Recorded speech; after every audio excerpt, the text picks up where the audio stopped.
We're joined now by international affairs commentator Tom Gross. Tom, thank you for joining us. No group has yet claimed responsibility for last night's attack in London. Who are the likely culprits?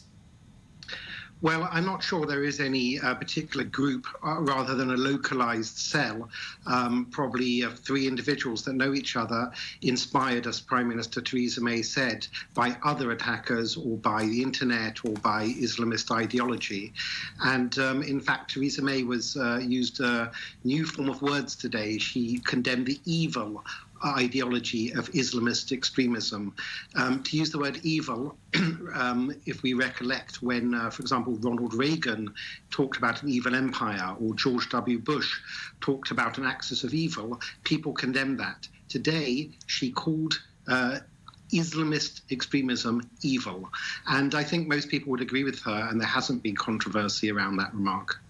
Tom, we have now seen the third terror attack in Britain in as many months now. It's possible that that uptick, statistically speaking, is random given the number of attacks that the British police have been able to stop. But is there anything to suggest that what we're seeing now is a concerted trend of increased terrorism?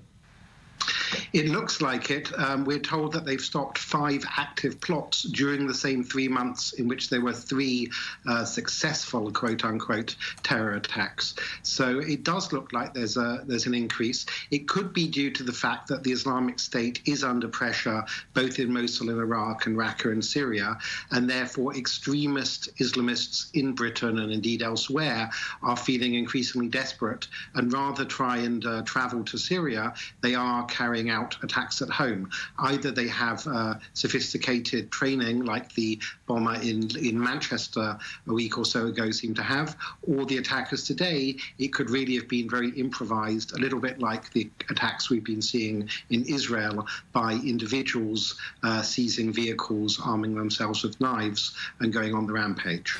Could you elaborate specifically on this point? Because if we're talking about attacks that are in fact not centrally directed by Islamic State, but instead of being inspired by Islamic State with local homegrown terrorists taking up the initiative, why should the fact that Islamic State is under pressure in Syria and Iraq cause inspired homegrown terrorists to increase their activities in Britain? Well, I don't want to seem to be in any way justifying these horrendous attacks. However, Islamists in the UK probably watching on the internet their own networks, seeing deaths of their supposed comrades or indeed civilians in Mosul and Raqqa and elsewhere as Western and other forces increase their pressure on the Islamic State. They feel they're fighting some kind of war, and they feel it's an act of war, an act of revenge in response to Western attacks on Islamic State in Iraq and Syria.